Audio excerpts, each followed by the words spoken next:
Johnson & Johnson's baby powder, when used as a feminine hygiene product, studies suggest, can potentially cause an increased risk of ovarian cancer in women. This is due to the inclusion of talcum powder, which is made with the mineral talc, naturally occurring near asbestos.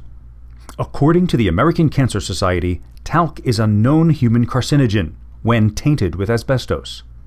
Our nationwide team of defective product injury lawyers are currently handling ovarian cancer injury cases on behalf of women who have fallen victim to Johnson & Johnson's dangerous products, including Johnson's baby powder and shower-to-shower talcum powder.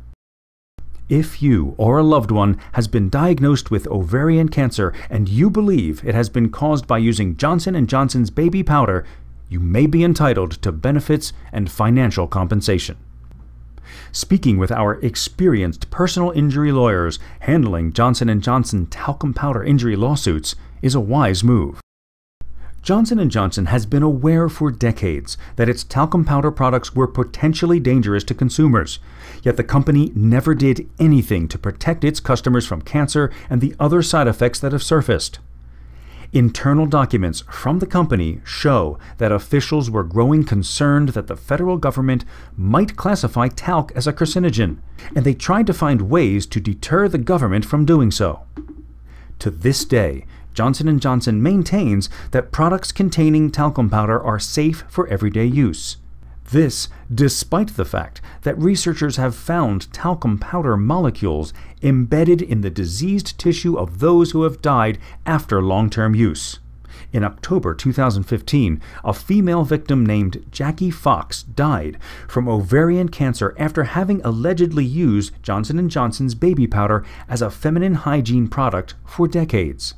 Those representing the victim filed a lawsuit on her behalf, alleging that Johnson & Johnson knew the risks of using talcum powder in its products, but failed to protect the public from injury and death by continuing to produce and market those products.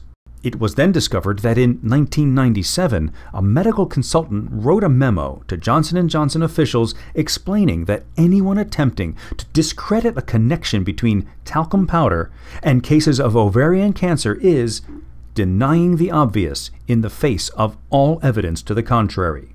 The memo was nearly 20 years old by the time it was made publicly available. A jury in St. Louis recently awarded a $72 million verdict to the plaintiffs in this case, although that is likely to be appealed. The award included $10 million in actual damages and an additional $62 million in punitive damages, which is believed to be the result of the discovery of widespread fraud, negligence, and other egregious conduct by the company. We believe there is evidence to support a possible link between this product and various cancer diagnoses in innocent women who were unknowingly exposed to the dangerous side effects of Johnson's baby powder. If you believe that you or a loved one may have contracted ovarian cancer from using Johnson & Johnson's talcum products, you need to contact us immediately.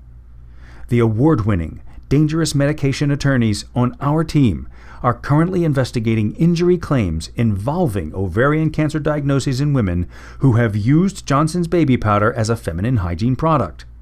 Please feel free to contact our mass tort attorneys for a free initial consultation with one of our highly skilled litigators. We charge no fees if we do not recover benefits, damages, and financial compensation for you. No matter what state you were injured in, our lawyers can help, as they serve all 50 states, Puerto Rico, and Washington, D.C., including Alabama, Alaska, Arkansas, California, Colorado, Connecticut, Delaware, Florida, Georgia, Hawaii, Idaho, Illinois, Indiana, Iowa, Kansas, Kentucky, Louisiana, Maine, Maryland, Massachusetts, Michigan, Minnesota, Mississippi, Missouri, Montana, Nebraska, Nevada, New Hampshire, New Jersey, New Mexico, New York, North Carolina, North Dakota, Ohio, Oklahoma, Oregon, Pennsylvania, Puerto Rico, Rhode Island, South Carolina, South Dakota, Tennessee, Texas, Utah, Vermont, Virginia, Washington, D.C., West Virginia, Wyoming, and Wisconsin.